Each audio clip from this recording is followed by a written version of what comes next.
Hey there, Jordan Sheridan, live. Status Coup. What the hell day is it? I'm losing track. It is Wednesday, July 13th. I will say, if he's listening, I don't agree with you politically, but happy 65th birthday to my father, Lawrence Sheridan, wherever you are. You didn't answer my call when I tried to wish you a happy birthday. You do watch Fox News. You do like Trump. We probably don't agree on much of anything, particularly Israel, but I love you very dearly, and you've always been there for me. So happy birthday, Papa Sheridan. And joining me now, Lila. Hey. Lila Charles Lay. Did I get it? Lila Charles Lee, like Vivian. All right. Yeah. I just got the first name right this time. You totally did. And I probably shouldn't have named myself something with such hinky vowel combinations there. Inconsistent. Okay. All good. Lila Charles Lay, thanks for joining me. You are a podcast host. You do some really good progressive, I'd say, commentary, and you're joined with on the Punch Up Pod. Yep. With, Pat Cody, Pat the Burner. Right. I like had a brain fart because he's changed his name so many times. He had Peter Douche. Yes. He's been Dr. No When, but that got shut down really fast when he started a parody account of Dr. Leanna Wen. Yeah. Wasn't he? Didn't he do something with Nate Silver too? Yes. Yeah. Yeah. He's all over the place. He is lampooning everybody. There's so many people to lampoon. It's hard to keep up with it. But his regular person is Pat Cody. The funny thing about his short-lived Lena Wen one, I literally, when I watched some of it, I literally couldn't tell the difference. I thought it was like the real Lena Wen because she's become such a hack. I mean, they've killed comedy. They've actually killed comedy. Yeah. Yes, it was Nate's Liver. Very good memory, yeah. Michael Cooper. So yeah, I'm glad you could come on. Thank you for having me. And you guys do your show tonight? Tonight, we do it in 3 hours. So we drink heavily. I'm used to coming on a little bit smashed because we pregame also. So, but I didn't. I'm totally sober. So best of luck to all of us. But yeah, it's tonight at 5 o'clock Pacific, 8 o'clock Eastern. Awesome. Yes. And we do that on Fridays. Happy hour. So awesome. Yeah. And when I get back from my reporting trip, I want to come on your show. We can't wait to have you on. Yes, that's awesome. Looking forward. All right, folks, smash that like button. Let's get into the mood. Super chats are welcome. We have some new sound effects today, so get ready for that. I really mean it. I genuinely mean it. I really mean it. Ladies and gentlemen, we got him. Ladies and gentlemen, we got him. I won't play all of them, but we got a few. All right. But a lot to get to. Tomorrow night, we're going to have our members call. So if you're a Status Coup members, get with the program. Tomorrow night, 7 o'clock Eastern time. That's 4 o'clock Pacific. Be there, be square. I'll probably be drinking because I'm very stressed out. So 7 o'clock Eastern, you'll get the link through Zoom link if you're a member. Same applies for patrons. So it's always a lot of fun, and I'll share details that I won't share on YouTube. So sign up as a member today, statuscoup.com/join. All right, let's get to Biden kind of get off our lawn moment. Yeah. So Biden is in Israel today. He's going to Saudi Arabia to beg the torturers and the dismemberers for oil. But he snapped at a reporter today who asked him about these very, very bad polling numbers. So let's take a look at the get off my lawn moment. Read the polls, Jack. You guys are all the same. That poll showed that 92% of Democrats, if I ran, would vote for me. A majority of Democrats say they don't want you to run again in 2024. 92% said if I did, they'd vote for me. One more time. I gotta get the Jack part. The Jack part. The poll, Jack. You guys are all the same. That poll showed that 92% of Democrats, if I ran, would vote for me. A majority of Democrats say they don't want you to run again in 2024. 92% said if I did, they'd vote for me.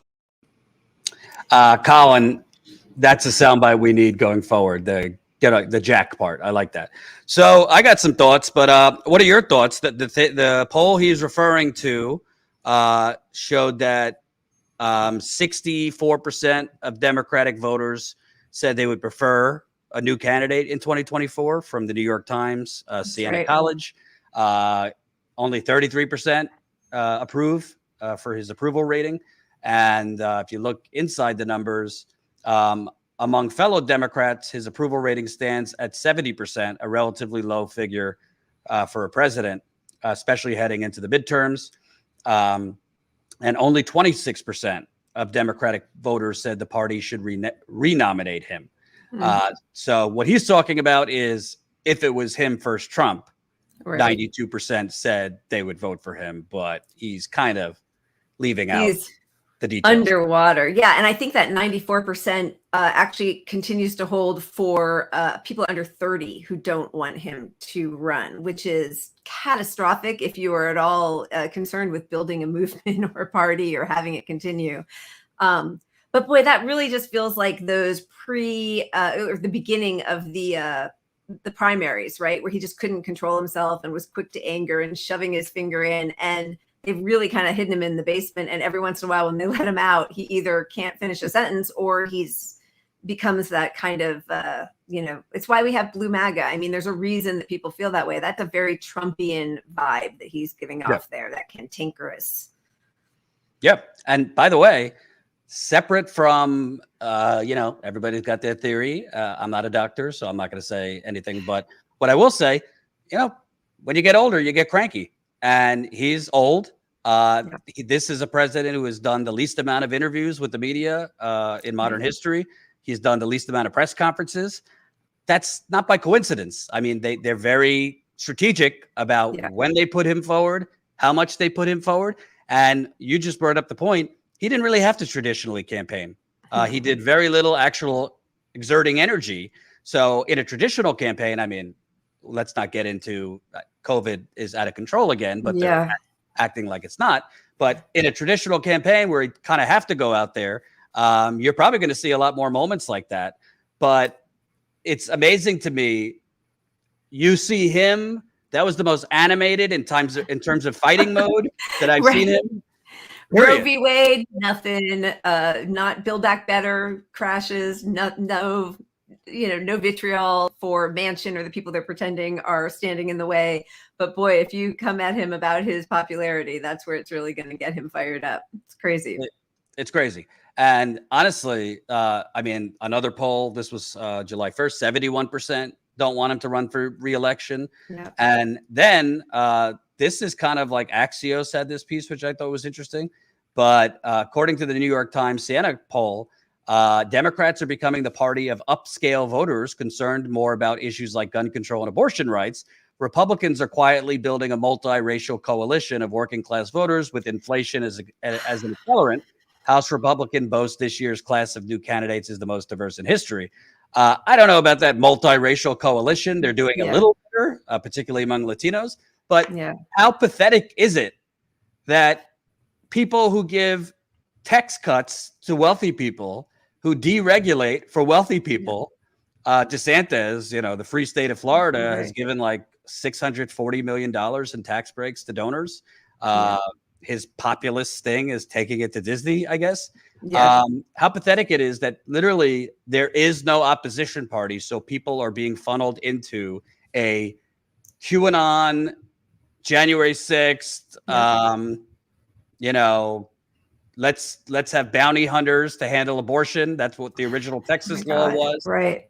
I mean, there's a reason that the Republican Party is being viewed this way, because they're not even, I think Biden would get points, Lila, if he actually fought. Even if he didn't succeed, I think he'd get points. I mean, he is supposed to be the leader of the free world. He has a bully pulpit. He could at least, strip the people who are in his way of their committee assignments. He could speak out vehemently in public and embarrass them. But the truth is that is predicated, if you want him to do that, on a notion that he views them as his adversaries, as opposed to, I think, people really have to, once you see the Democratic Party not as a party fighting for you, but who knows very well how to fight for the people, their donors, everything kind of falls into place. And then, just vote. We just need 2 more. We just need 5 more, 10 more. How many more Democrats do we need to finally codify Roe, to repeal the SALT tax, right? Like that, we have Gottheimer and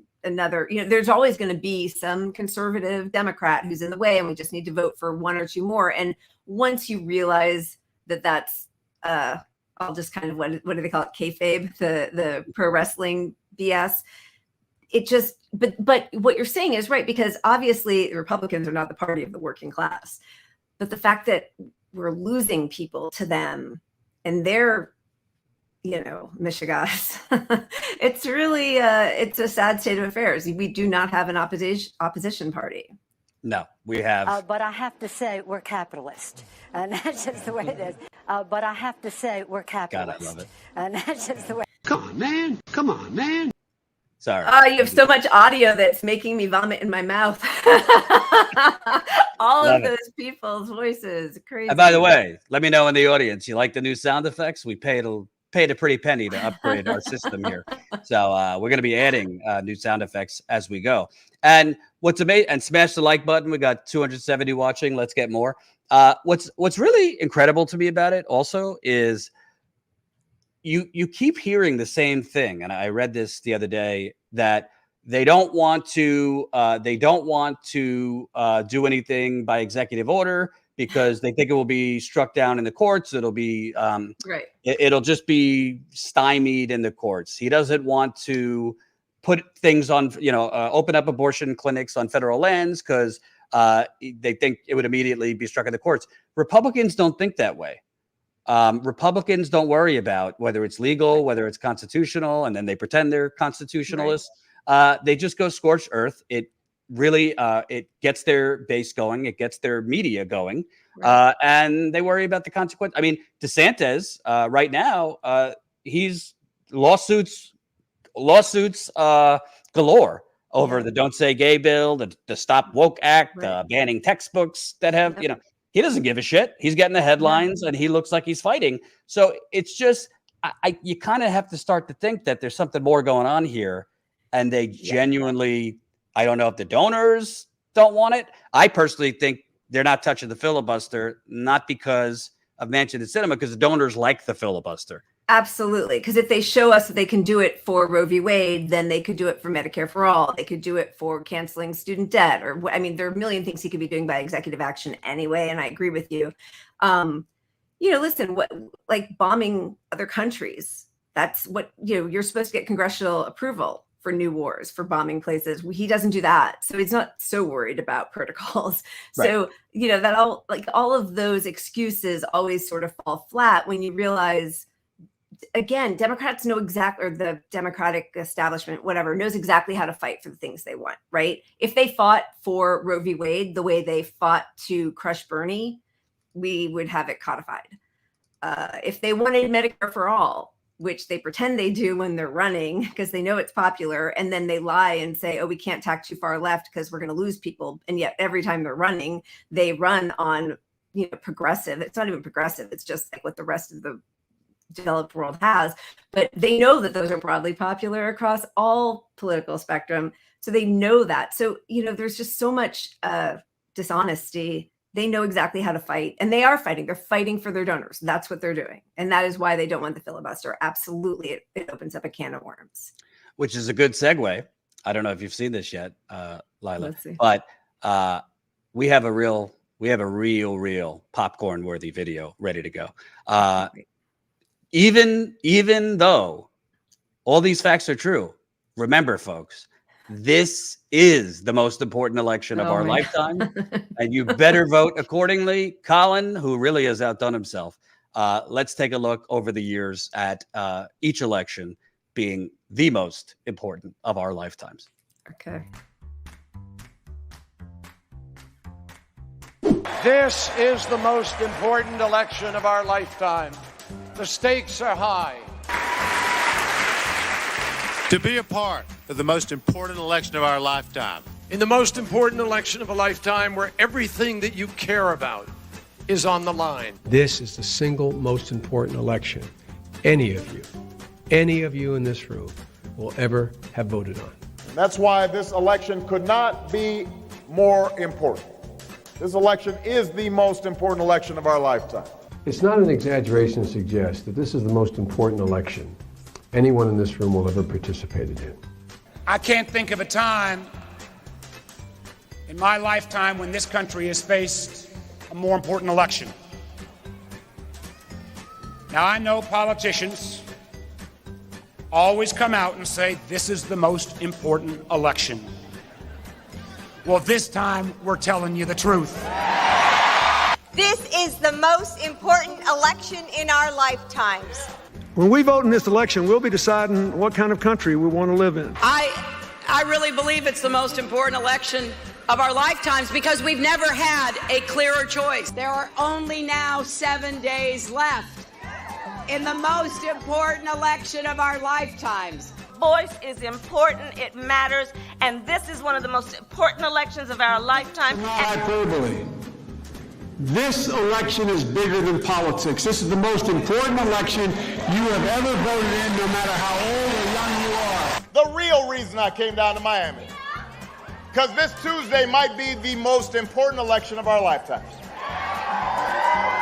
Politicians will always say that, but this time it's actually true.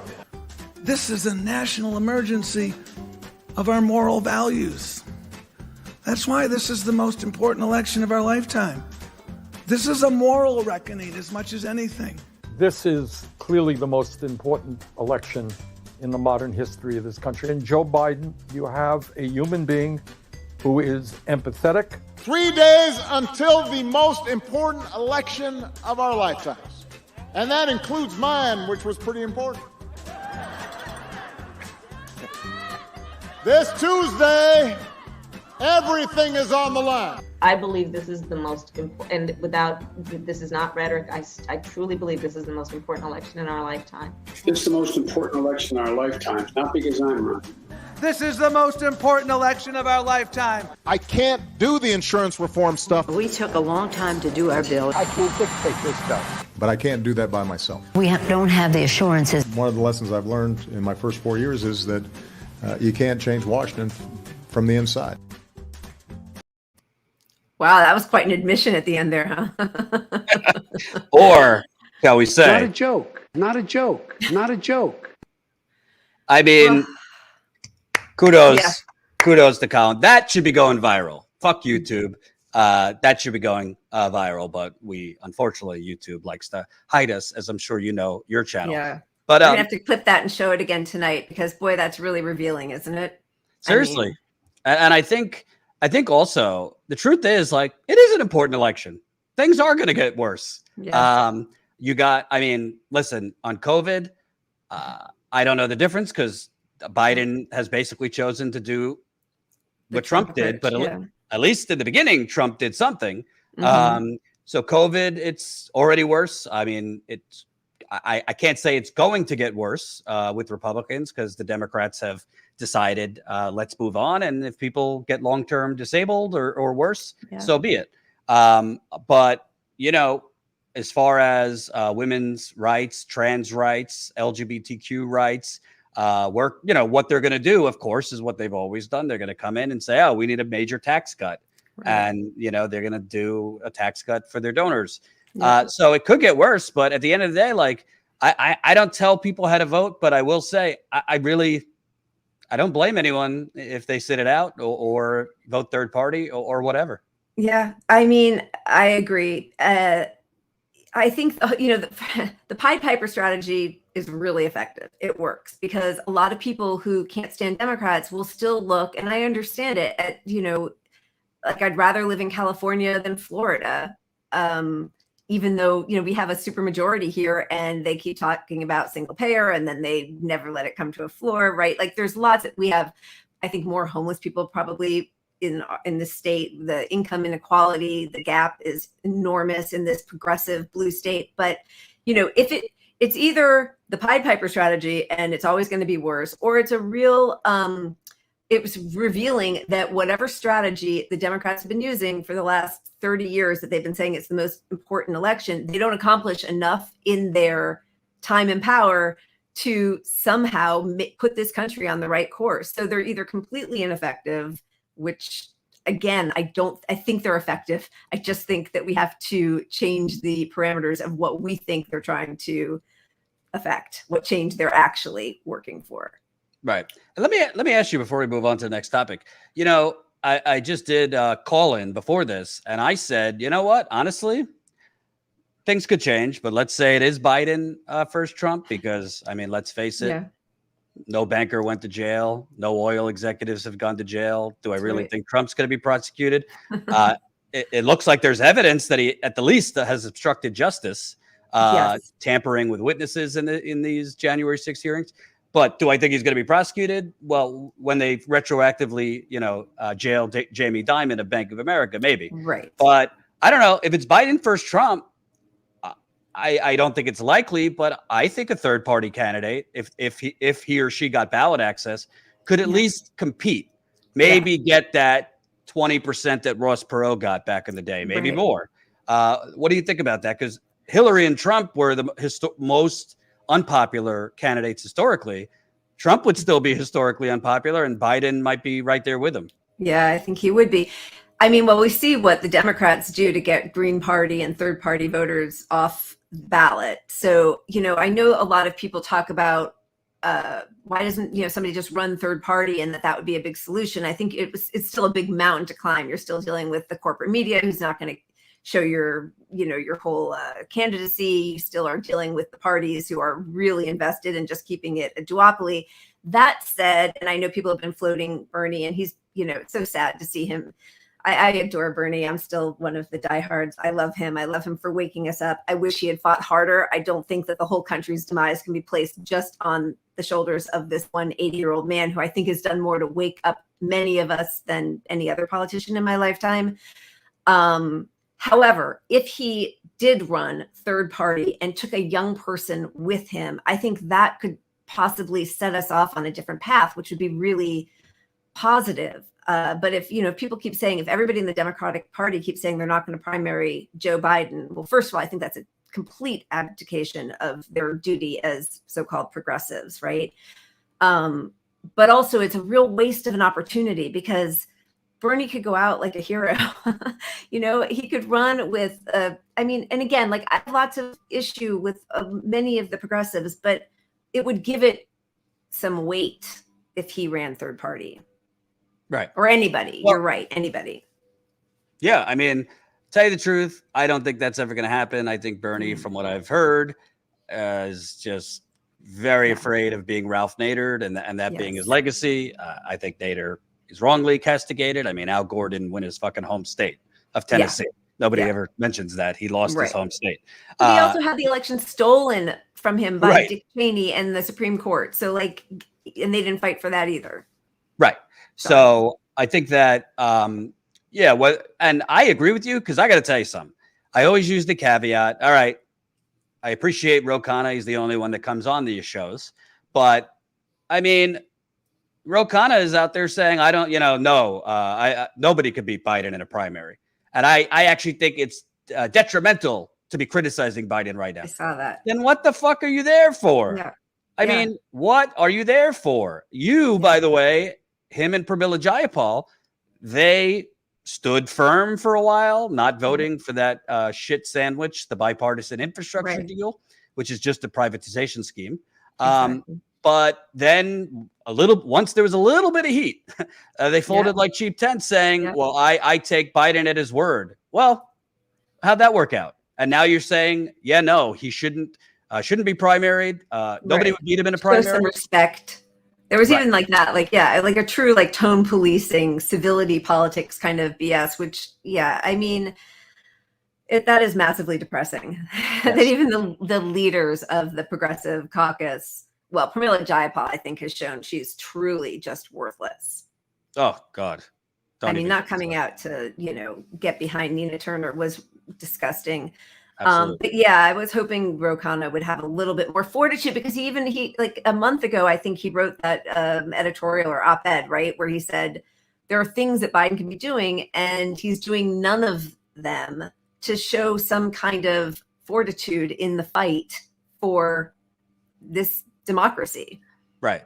And it's also like, and I get, folks, by the way, we know there's like a connection issue. We'll fix it. Oh, sorry. I don't know what to do about it. We can hear you. It's fine. Okay. Well, but this ain't 60 minutes, but we can hear, and we'll get it straight next time. I'm sorry. That's okay. But the other thing, how many fucking letters are you going to send? They keep sending letters to Biden. AOC has now sent a letter to Chuck Schumer saying, are you going to investigate or declare that these Supreme Court justices lied during their hearings? Well, I got a better idea than a letter. Why don't you activate the base desperate to be activated and get their asses outside the White House, outside the Capitol, and protest? You did it for a few days over evictions, which it came out later. You know, Pelosi might have blessed that beforehand. But why don't you stop sending letters and activate the base? Because what? They're going to take your committee seats. They're going to fund primary challenges. Rashida Tlaib didn't endorse Nina Turner. Guess what? There's a major super PAC now going against her. Pelosi and Schumer aren't disavowing it. Right. You know, so it's just. Yeah, I've never got into like hashtag fraud squad, but you have to criticize them where it's due. And there's no opposition party, and there's no opposition right now within the non-existent opposition party. Yeah. Yeah, it's a real letdown. I mean, it really makes you feel like we're alone out here. And also, as you said, I don't understand the threats that they're so worried about. They don't have the committee assignments. They are getting primaried from the right. Tons of, dark money is coming in.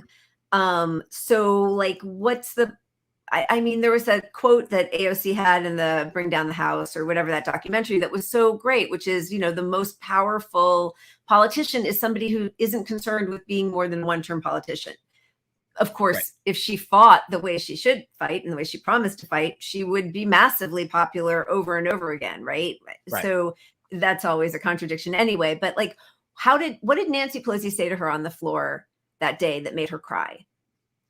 When she switched her vote, right, from no to present for the Iron Dome, and we all saw her crying, and she'd made a big to-do that she was going to vote no on the funding for the Iron Dome, and then she changed her vote after Pelosi made her cry on the floor. And I'm just wondering, like, what is the threat? Because if it's illegal, then broadcast it, like say what happened, but if it's not, then what's the problem? You're not going to what? Well, also, how powerful would it be if the squad held a press conference or called CNN and said, hey, we have something to announce. And they said, we've just been threatened that if we endorse Nina Turner in Cleveland, they're going to come after us. Right. All right. Can you imagine? Even Jimmy Dore, I would say, would have to. Yeah, I mean, honestly, I just got chills thinking about like actually using the microphone. Yes, even the most squad deranged people would stand behind you, and you call their bluff. And if they then pull you off the committee, maybe the media might say, well, too bad. But at least you're activating the base. At this point, all you're doing is getting Vanity Fair covers. AOC specifically. And by the way, these are, I know Cori Bush personally, she's the real deal. She genuinely is not there for herself. I think the same could be said for Rashida Tlaib. But these strategies, and by the way, if there's things that the activist base or the YouTube hosts don't know, if there's things that are going on behind the scenes we don't know that are more sinister, speak up. Because Susan Sarandon protested outside AOC's office. She said, I want to be supporting you. I want to have your back. But there's no communication. Anyway, I could go on forever. Smash that like button. Share this live stream. I want to move on because it just came out. Inflation is now a 40-year record. Inflation is now hit a 40-year record. Colin, if you have the did I not put it in there? Oh, the New York Times story. Inflation soared in June, pinching consumers and challenging policymakers. Prices surged 9.1% in June as consumers face rapidly rising costs for gas, food, and rent. higher than expected reading and bad news for Americans at a moment when their wages are falling further behind the nation's soaring cost of living. The fresh data contained particularly worrying signs for the Federal Reserve, providing evidence that price pressures are broad and stubborn. Nowhere in here is that most of this inflation is these corporations price gouging. Nowhere in here is the fact that there's supposed to be laws against these companies from raising rents 30, 40, 50%. Yeah. But those laws have been weakened and repealed over the years as city councils, you know what I'm talking about, in LA, have sold the keys to real estate developers. Right. So the New York Times, left out those details. But I'll tell you, to the 360 watching, we're going on a reporting trip next week, calling it kind of Inflation Nation. So if you're out there, Pennsylvania, Ohio, West Virginia, Kentucky, possibly Michigan, we'll see how far the car can go. We're looking to speak with you. We're looking to speak with you. But let's take it away from the numbers for a second. Colin, let's play the clip. This was an interview I did yesterday with a viewer. Her name's Allie, single mother. And Allie, like a lot of people, myself included, has had mental health challenges. She was hospitalized a few years ago. She's now doing a lot better. In large part, medication is helping her. But because of inflation, she's literally starting to take her medication every other day, and is now trying to wean herself off the medication, not because she can't afford the medication, but for a lot of medications, you got to go to the doctor 3 times a year. Right. And she can't afford the doctor who prescribes it, because that's, however much it is, $150, $200. She doesn't have insurance. She's off her insurance because now she's 27. And in America, you can only be on your parents till 26. Let's just play. This is a short clip from how inflation is in fact affecting her. I also need dental work done. I also lost my insurance when I turned 27, which was last February. And so even though I can afford the medication, I can't afford the doctor's visits to get the refills. So now, on top of everything that I'm dealing with just the financial uncertainty and whether I'm going to have a car soon, I am unable to really pay for my mental health meds. And I have started to ration them recently, where I'm now taking them like every other day, just to, because if I can't, I could try and self-wean, but this is a type of medication that if you wean off of it, the withdrawal symptoms are just unbearable. So I'm basically just taking enough to like stave off the withdrawal symptoms. I have no idea, I feel like I'm doing better, my coping skills, all that stuff, but I don't know what my brain is going to be like. There are just like legitimate chemical stuff. And it's not just normal depression, it's, PTSD. So it's, so that's just one story. So and sad. So mental health, physical health, you name it. I take medication. I've been open. Last year I got off it because it was killing my stomach. I'm just the unlucky one that like antidepressants I can't poop. And I got off it because, like her, I was feeling good because the medication was helping. Yeah. And, I'm more fortunate. Like once I was deeply depressed, I was kind of faking it. People didn't know, but I basically didn't do anything other than live stream every day. And, once it just got to the point where like, I got to get back on, I could afford the doctor. Right. So just imagine like you're taking pills every other day, or you're going to stop taking it and just crush your fingers. This is not somebody with like mild. She was hospitalized 2 years ago. And those kind of choices and that kind of rationing are not the rare. It's not rare. It's going on all over the place. So a lot of my liberal friends are frustrated with me and my purity testing, right? So that's kind of like my side screen name. I call myself purity tester. And, there's a lot of like, put on your big boy pants, don't take the ball and go home. You got to vote Democrat. And Medicare for all for me is a line, like I won't vote for anybody who doesn't support Medicare for all and other things. I have a few different policy issues, but it's interesting to me, like they won't vote for people who are anti Roe v. Wade. They won't vote for people who are pro NRA. So like the idea, I think somehow for some reason, medicine and healthcare for a lot of people is not thought of as a human right. And the fact that we are just letting 68,000 people die every year because they don't have healthcare, and that's without COVID. With COVID, they say like a third of the COVID deaths. So 330,000 people, their lives could have been saved if we had Medicare for all. But like that, the fact that we have a president, the leader of the Democratic Party, who knows that Medicare for all is wildly popular, and he said he would veto Medicare for all. I mean, I don't know how people talk about him as being an empathetic man with a straight face. I just don't get it. Right. And by the way, we're going to get to President Manchin in a little bit, but the Build Back Better, which is like suddenly alive again, only like at a joke, Right. 300 billion for clean energy. I'll get to it later. But part of that new Build Back Better is 200 billion more towards Obamacare, which is just throwing more bad money, whatever the phrase, bad money after good. Yeah. It's just crazy. It's absolutely insane. And you know what? You talked about Bernie.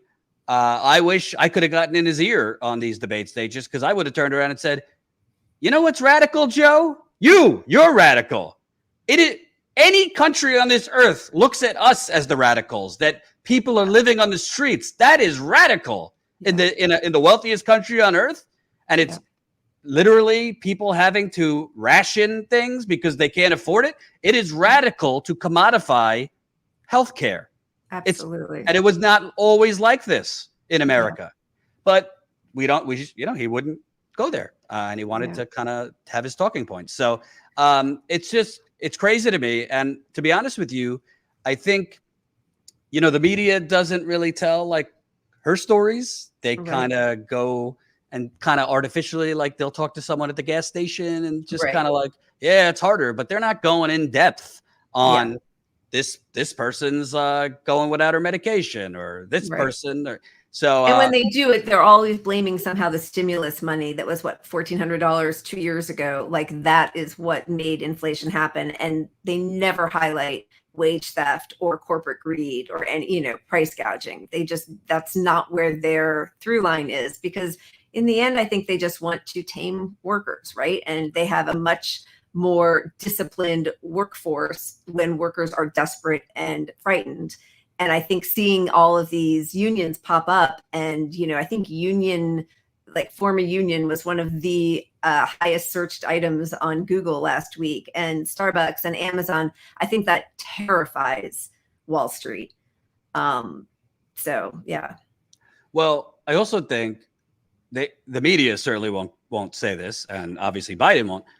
It's not like he can't actually carry a big stick. I mean, I don't know if anybody in the audience remembers JFK in 1962, before the CIA got to him. U.S. Steel and other steel companies were price fixing. He held a press conference. He called them out by name.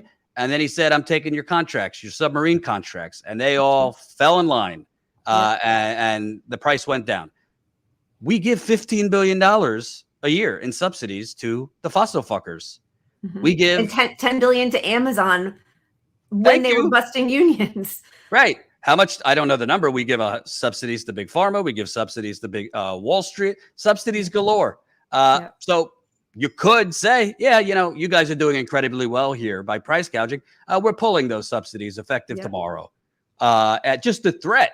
But the media doesn't want to. They're not going to do that, because then the media would have to actually inform people. Oh, yeah, the whole how you're going to pay for it thing is bullshit. Look at all the goodies we're giving all over the place.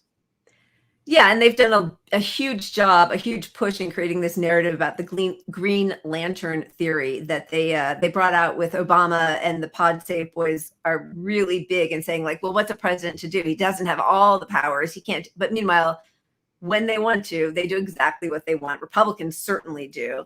And as you said, we just want people fighting for us. Like, just get up there and say, stop price gouging. I think he did that. Like, he issued a sentence, maybe at the beginning of the spring, to the meat industry, say, like, kind of calling them out on price gouging. And right away, prices dropped because they were scared. But then, of course, there was no follow through. But I mean, imagine if every week he got up and said, our eyes are on you.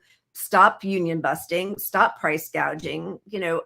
but he doesn't, again, like there's a reason he doesn't use the bully pulpit. He was put there for a very specific reason, and he's doing exactly what he was put there to do. Greed, I think, for lack of a better word, is good. Greed. That's right. Michael Douglas, greed is good. Well, the other thing is, and I always say this, another thing that the media doesn't discuss, is he really going to do that when at the same time their top number one issue is getting donor money right now for the Senate campaigns, for the congressional campaigns, for the governor's campaigns. So he ain't going balls to the wall, against big oil, big pharma, this and that, because they need all their money. Wall Street. And by the way, to go against big oil, you're not directly going after big oil. You're going after Wall Street.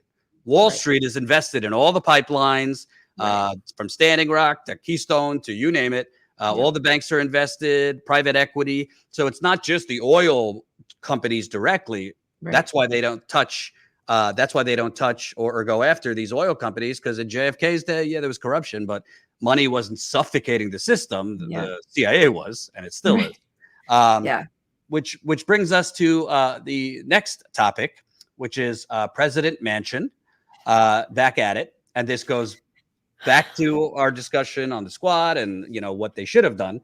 But there's kind of whispers going around now that Build Back Better can be resuscitated as, if we're lucky, $1 trillion. Let me bring this up here. From NBC News, Manchin weighs options for extending ACA funding to avert premium hikes. So this is the package that is being discussed, spending $500 billion and raising $1 trillion in revenue. The deal remains in flux, but the bill's focused on energy, taxes, and drug prices. One source said the ceiling for energy funding is $300 billion. The drug pricing measure is expected to save money. That makes the ACA subsidies, which were boosted for 2 years in the 21 pandemic bill, a potential fit for the remaining space. The cost of continuing the Obamacare subsidies permanently would be $220 billion. Manchin has not closed the door on extending the Affordable Care Act money. So that was about a week ago. Now let's move to Biden weighs breaking his climate pledges to win Manchin's support. By the way, I don't really know what that headline means. He already broke his climate pledges. He's campaigned on we're not going to drill on public lands. That was out the door right away. But I'll read this. Where did that go? In the past week and a half, the White House has taken steps that would have been considered unimaginable when Biden first took office, suggesting that it might greenlight drilling plans in Alaska and the Gulf of Mexico to produce hundreds of millions of more barrels of oil. Despite violating the president's climate pledges, officials have opened the door to these proposals as they wait to see if their approval could help finally secure Senate Energy and Natural Resources Committee Chairman Joe Manchin's vote for a historic climate package stuck in Congress. Complicating their calculus is that White House aides do not even know if approving them or Manchin's other preferred energy projects, such as a pipeline in West Virginia, would bring their elusive senator on board. So let's first start with $300 billion in climate is not historic, number one. Right. We need, honestly, probably north of $10 trillion for climate. And by the way, the media, because they're not affected really. The $300 billion is all neoliberal tax incentives. Right. It's all tax incentives, nothing binding. There's no forcing corporations to shift to renewables, clean energy. It's we'll give you tax subsidies, tax incentives, which has basically been the last 20 years of Democratic Party politics. So, all right, I guess we'll wait to see if the corporations take them up on the incentives. I mean, it's so on this is life or death. This is life or death. Yeah. This is life or death. We don't have time to milly-mouth around with tax incentives and neoliberal programs. I don't know how it is in LA, but it's much fucking hotter Yeah, and the air quality, like it's always a bad air quality, yeah, I mean, this is what happens when you vote for somebody or when somebody's in office who has actually no ideology and everything's a half measure and everything's means tested. And I mean, I think at the beginning, Manchin, Bernie wanted like 16 trillion for the Green New Deal. Biden or somebody at one point said 10. Manchin was saying 6 or 4. And then now we're at what, 3? Did you say 300 billion? I mean, what are we talking about? We sent that to, Ukraine last week to try to instigate a nuclear war, which will also end all of humanity. I mean, I don't know. It's like a death cult that we're part of right now. Right. And by the way, again, I'm not putting it all on AOC. It's popular to bash on her. It's not all on her. No. But what does the squad, Ro Khanna, Pramila Jayapal, what do they think they're accomplishing here? Right. Because I could get it if there really was some long game here, right. Fill us in. But everything you've done has resulted in this. Yeah, exactly. So maybe the strategy should be AOC could rally the troops, get outside the White House, and start protesting every day, Occupy Wall Street style, climate, healthcare, you name it, and say, you don't give us something now, we're not voting for you in November. That is the only way to do it. Absolutely. Yeah, absolutely. And I got to say, you got $300 billion in tax incentives. You have $200 billion to throw more money at a Republican healthcare plan, which, by the way, is not going to help Allie. She ain't 26 anymore, and she doesn't have insurance. And by the way, an Obamacare plan in New York, when I was trying to get one, was a shitty one, was like $800 a month. I don't know about California. But the other thing is, it's too late. The time to really box Manchin cinema in was 7-8 months ago. Now he's just, it seems to me, he's just toying with Biden. And that pipeline that's detailed in that story, the first story that we went on the ground to cover at Status Coup was in Virginia. The Mountain Valley Pipeline is a natural gas pipeline, i.e. a ticking time bomb, that they were putting underneath the Appalachian Trail, which are the steepest slopes in America. Right. And they were putting it under people's homes. I interviewed Red Terry and her daughter in their homes. They climbed atop trees. They climbed atop trees and protested atop their trees for over a month. And it was people gathered in the woods to support them, to stop the oil company from chopping down their trees to put the pipeline through. So that pipeline, when it explodes, could take out a 2-mile radius of people's homes. Not to mention the Appalachian Trail has water streams, animals. Right. It's a catastrophe. Joe Manchin, yeah, we'll give it to you. And by the way, it's been knocked down. FERC, the Federal Energy Regulatory Commission, which says no, never. It never says no to any pipeline. Even they, due to too far. Even they, activists in West Virginia and Virginia, temporarily stopped it. So it's just obscene. And Colin, if you have it, I asked Ro Khanna when he was on with me a few months ago, why don't you go to West Virginia? Why don't you go to Arizona? Why don't you guys get on their doorstep, call out their donors, call them corrupt, and see what happens? Let's see. So I don't really get why the strategy wouldn't be, and granted, I'm not in DC, maybe I have an outsider's point of view. Why not say, yeah, no, this many people wanted 6 trillion. We've already gone down to 3.5 trillion. Now myself, Senator Sanders, the whole gang is going to West Virginia, is going to Arizona.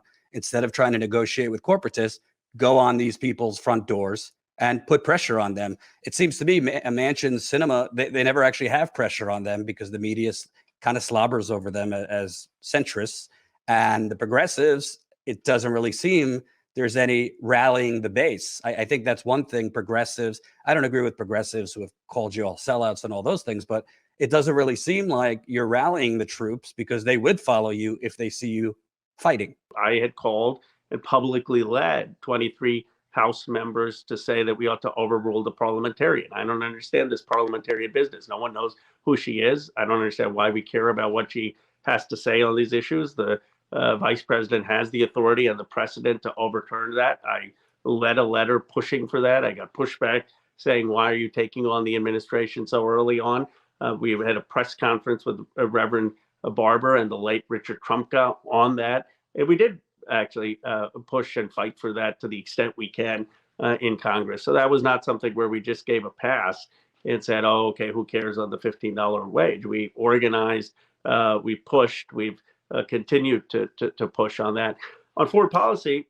But is pushing writing a letter? I mean, I've seen a lot of letters written to Biden, Pelosi. I get you have to be somewhat diplomatic in there, but like it doesn't. I see what happened with President Obama, where he created this massive organizing army as a candidate, and then he just didn't tap into it and started basically starting on the Republicans' 50-yard line in negotiations and giving them half the farm right out of the bat.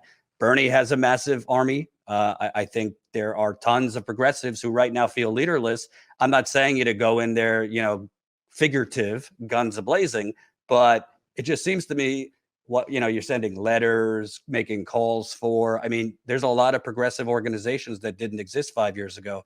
Why aren't the tactics a little bit more aggressive and tapping into, an army of activists around the country to challenge the president on not putting the $15 minimum wage in there and several other things? I'm open to those ideas. We did try to mobilize. We worked with Sarah Jairam, Saru Jairam and One Fair Wage. We tried to work with labor. We tried to work with other organizations in the mobilization with tipped workers, because some tipped workers are only making a little over $2.13. So we did try to mobilize on that. I'm all for ideas on how we can mobilize to get $15 into a must-pass bill. And if there is a mobilization, I agree that that's something we ought to deliver. In terms of mobilization, I think the mobilization we need is to get more progressives into the House elected and into the Senate elected. That's right. Just vote. Just write a letter. Man. Just Come vote. on, man. Come on, man. Come on. Bing, bing, bing, bing, bing, bing, bing, bing, bing, bing. I just can't. Listen, I don't know Ro Khanna from a hole in the wall. Seems like a nice guy. Yes, his wife has money in defense contractors, so we should say that. But he was against. He did fight to end U.S. involvement in the Yemen genocide. So at the very least, he is anti-war on some fronts. He certainly represents some of the wealthiest people in this country over there in Silicon Valley. So I'm not going to hammer him over the head, but this is the kind of just toothless response. pencil nerds that don't understand power. They don't understand power, and they don't understand the enemy. Right. I don't mean that in military terms, but like, Jesus, the establishment of both parties, the Democrat, Republican, they are well organized. Yeah. And they have their media too. Yeah. But they're well organized and they don't fuck around. They saw Jessica Cisneros was looking like she was going to win. Yeah. To hell with Roe v. Wade. Pelosi, Clyburn, they went down there to Texas to save Henry Cuellar. Nina Turner, I don't think it's the only reason she lost this time around, but they poured in millions of dollars in the last weeks. The whole cavalry went there. Clyburn, Hakeem Jeffries, Biden endorsed Chantel Brown a few days before. So it just, they don't hesitate. Right. But and I got to say, honestly, we need I've learned not to put my stock in any one politician. You're going to need Shama Sawant style tactics. Yes. You're going to need Shama Sawant style tactics to forget at this point the elections. You're going to need Shama Sawant style tactics to effectively pressure these politicians to offer concessions. She's done a remarkable job in Seattle. She really has. Yeah, absolutely. Yeah. I mean, all of this tone policing and civility discourse, I mean, Ro Khanna has to be more knowledgeable than that interview would show him. And I think you were brilliant at pressing him, and very kind in the way you did it, but pressing him on his, feigned fighting response, because they know that as soon as you bring something to committee, or as soon as you sit down and let's make concessions and let's figure this out, you've lost. Because that's not what the other side's doing. The other side will not give them money if they don't do exactly what their bidding is. The other side will not vote for them. The Democrat elite keeps going after that same small segment that waffles back and forth between, whatever, the Mitt Romney Republicans and the Biden Democrats. There is a whole group of people, and it's not even just the left, that would be impassioned and excited to get back some power, and they will not tap into that because it doesn't serve their true objectives. Absolutely. And at the end of the day, we're looking at a red wedding for you Game of Thrones fans. We're looking at a red wedding in the fall. Sure, some of the polls look good after Roe v. Wade was overturned, but that's in the immediate. There's several months to go. I think it's looking good for John Fetterman, even though he's kind of MIA for health reasons. It's Tim Murphy right now. Some polls have him close in Ohio.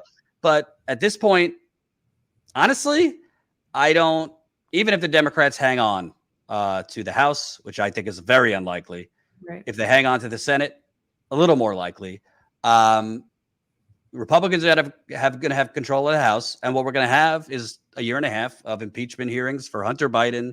And maybe, Trump wanted to do an investigation into the investigation of Russia. Maybe they'll do an investigation into the January 6th committee. And it's just going to be one fucking distraction after the other while people continue to be evicted. People continue to have to pick up more hours at their job, pick up another job, ration things. I mean, it's really unfortunate. And honestly, what worries me, Lila, is we already have a deflated progressive movement. We have a deflated progressive movement. We have a fractured progressive movement. We have people that, in my view, have been wasting their time, in MPP, for example. We have a lot of people now that, frankly, were burners, but are starting to kind of be a little sucked into right-wingism. What do you think, all these doom and gloom we've talked about? I'm not saying burners are moving over, but I have seen people that were burners that are like, DeSantis isn't so bad. And, I didn't know. I have not seen that. That's appalling. I have seen that. Just like, I'm done. I see a lot. Yeah, I'm out of it. It's hard. I mean, it's hard not to feel that way, right? Like 50 years of voting and nothing changes. Actually, it's only gotten worse. I mean, everything. The people in this country are not far to the right, but our politicians have moved so far to the right.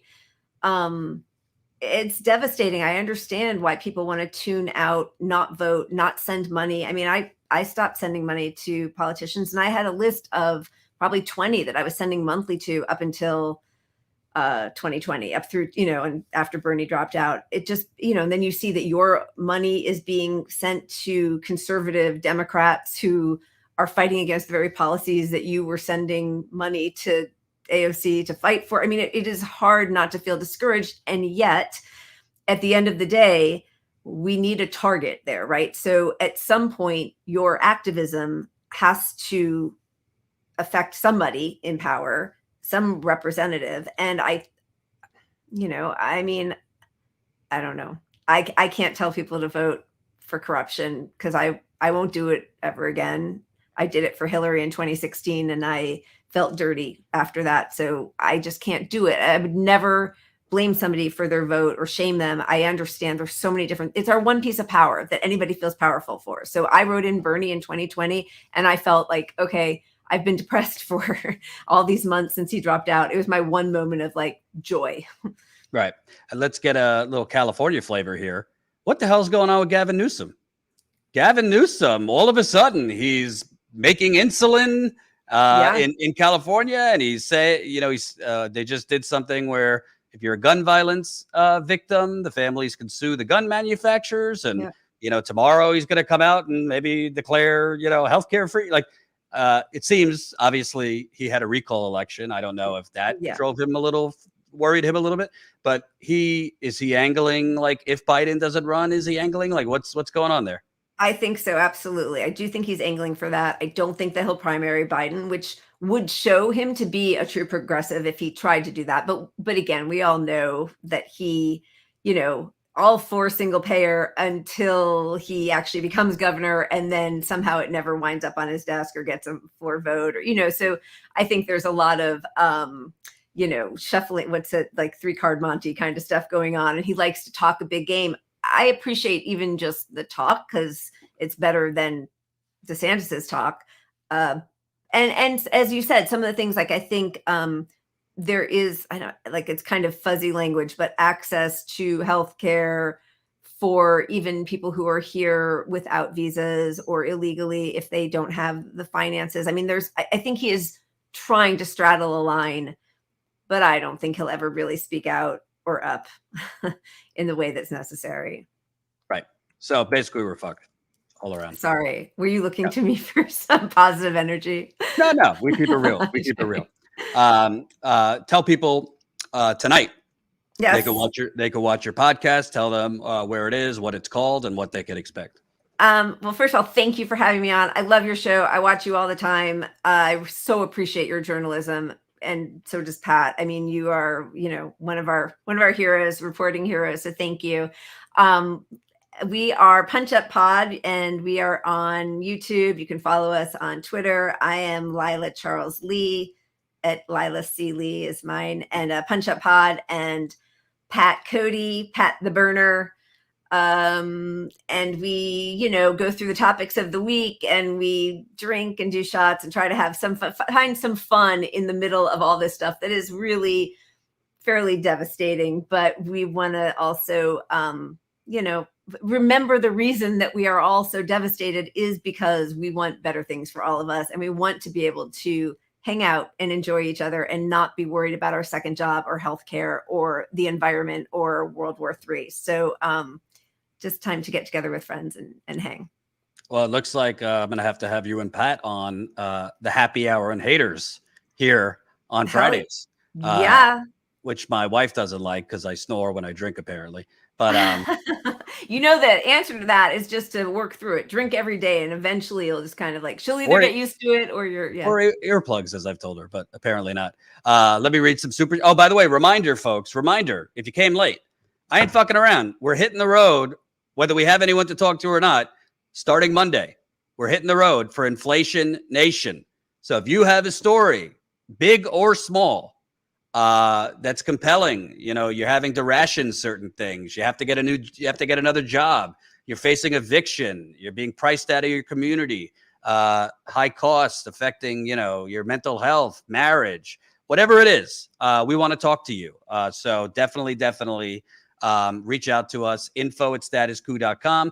As of now, we're going to be probably starting out in Pennsylvania, driving through Ohio, probably West Virginia, maybe Kentucky.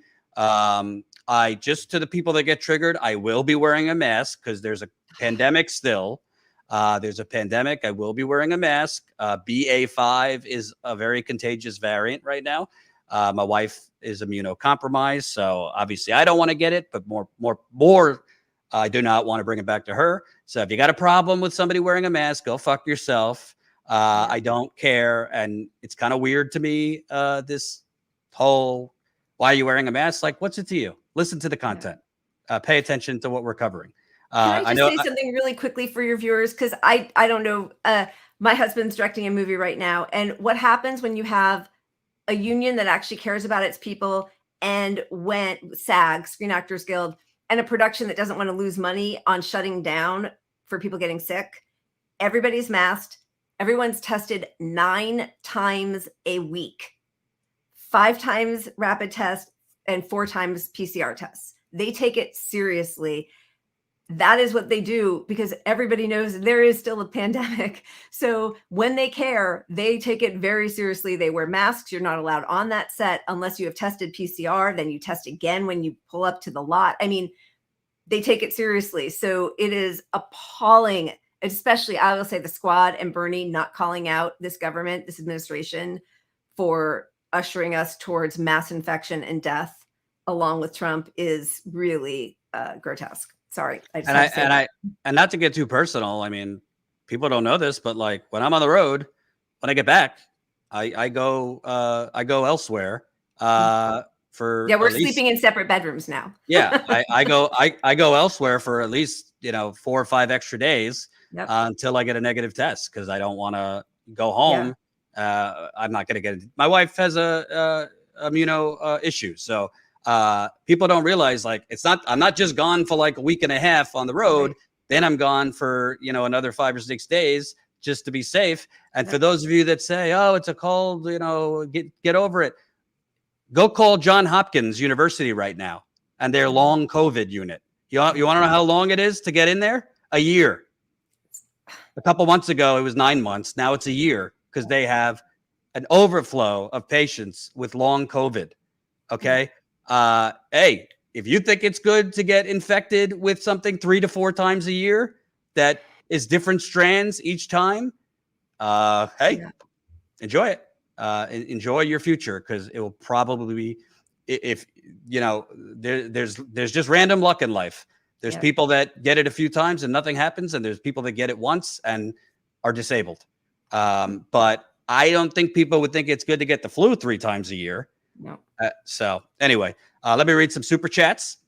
And again, if you have a story, info@statuscoup.com, info@statuscoup.com. Carlos, $1.99. Love the hair and the smile. Your guest looks good too. You talking about her? You talking about her hair or my hair? She's got more hair than me. Love it. Yes. Teresa, $5. Thank you. Cheryl, $10. Thank you, Lila, for giving Bernie the credit he deserves. He did more for working people than any politician since FDR. Abandoning and bashing Bernie is just foolish. I'm with you. I mean, I get shit that you're a Bernie bro, but then I get shit when I criticize him. For the Jimmy Dores of the world who call him a fraud and a coward. And like, what the fuck have you done, Jimmy, and these people? You don't throw the baby out with the bathwater. Do I agree with Bernie's strategy now? No, I don't. But a lot of people watching right now were tuned out before there was a Bernie Sanders. So I think you got to give him respect for what he's done. Christina, $5. Thank you. Humorous, $5. You all seem pretty progressive to me. Why is it that nobody understands that people are the economy, not the false dichotomy of money? Ooh, that's powerful. I think they do understand that people are the economy. That's why they want to fuck the people. Yeah. I think they do understand. We live in the United Corporations of America, right behind me. We live in the corporations of America. And they do understand that if we give the people hope, they're coming for our yachts.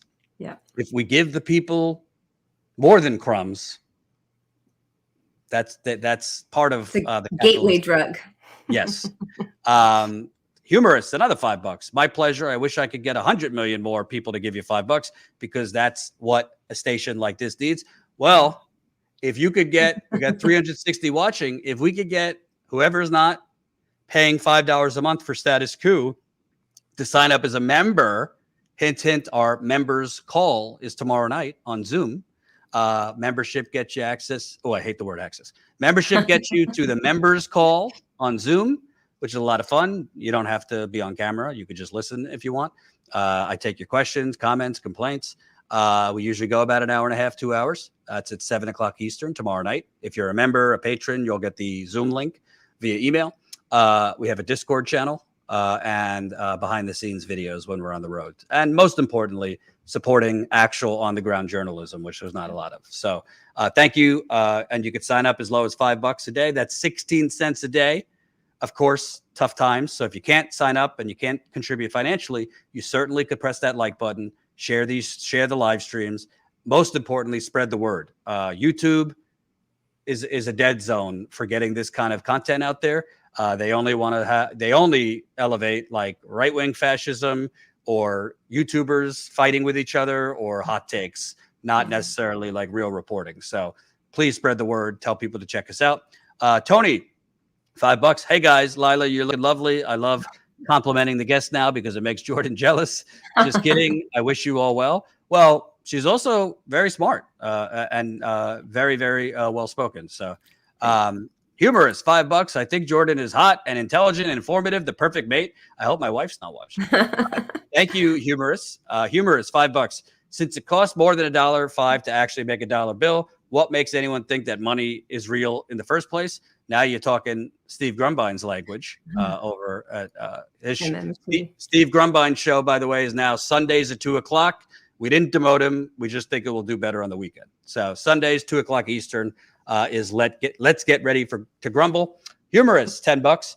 People, we really need to get more organized as a progressive movement in this country. We need to stop voting for the Democrats and the Republicans. Time to move forward, not backwards. Well, part of that getting organized, Lila, is to stop fucking canceling everybody that doesn't agree with you 100%. To stop, having this never-ending food fight on YouTube. And, I sometimes call people out, but that's maybe 5% of my time. Right. The rest of it is, but there's channels that if you watch their content, it's mostly a circular firing squad for clicks, which is not helpful. Humorous, $20. I don't know a damn thing about running a country, but I'll bet I'd make a better president than any president we've had in the last 12 to 16 years because I only care about the people and I don't give a shit about oligarchs, which is why you probably not win. They wouldn't let you. But that's true. Humorous, the money train today, $50. Jordan, I know that YouTube takes a lot of this money. That's why I've been giving smaller amounts, but I hope that this helps get you out on the road again to where you want to go this fall. Humorous, this is a great segue. YouTube takes 30% of our super chats. So again, fuck you to YouTube. So there are other ways to support Colin. We got a PayPal. You could donate directly there. You could even set it as a monthly donation at PayPal. Colin, our GoFundMe still exists, correct? Yes. So it's paypal.me/Status Coup, GoFundMe.com/Status Coup. I'm pretty sure those are all in the description. So we love your super chats, but you could contribute there. PayPal definitely takes a lot less than YouTube. So does GoFundMe. I gotta start promoting that more. Tony, $5. I'd rather be stabbed in the front than stabbed in the back. Easier when Republicans attack you. When Democrats screw you, hurts way worse as a Dem voter. Well, no, they're stabbing you in the front now. The Democrats, they're not doing it behind. Humorous, holy shit, $300. Wow. I'm going to Outback. No, I'm kidding. Humorous, thank you. That's incredibly kind. We actually need your support. For those that don't know, these road trips, even for a week, we're lucky if we could do a road trip for less than $3,000. You're talking gas through multiple states, hotels, 6-7 nights, food, and generally we always find a way. We need more equipment, whether it's lighting or something goes wrong. And that's not staying at like nice hotels. We stay in some shitholes too. So it's very expensive to do on the ground reporting. That's why most people don't do it. So thank you, Humorous, for your very generous donations today, and everybody else. Thank you, Lila, for coming to hang out. I'm actually going to be taking time off in the fall, so maybe I'll talk to you and Pat about filling in here and there. So thank you, everybody, for watching. Again, we'll be back at it tomorrow, 5:00 Eastern, and our members call. So you better not slack. You could sign up 24/7. StatusCoup.com/join. You can become a member for as low as a shitty cup of Starbucks coffee a day. That's $5 a month. Salia just signed up. Welcome, Salia, to Status Coup. And everybody, in less than 2 hours, you could watch Lila and Punch Up Pod. Punch Up Pod. It's on YouTube, right? Yes, YouTube. So they'll be drinking. And I might start before then. So definitely check them out tonight on Punch Up Pod on YouTube. And thanks for joining. We'll see you guys tomorrow. Thank you so much. Thanks.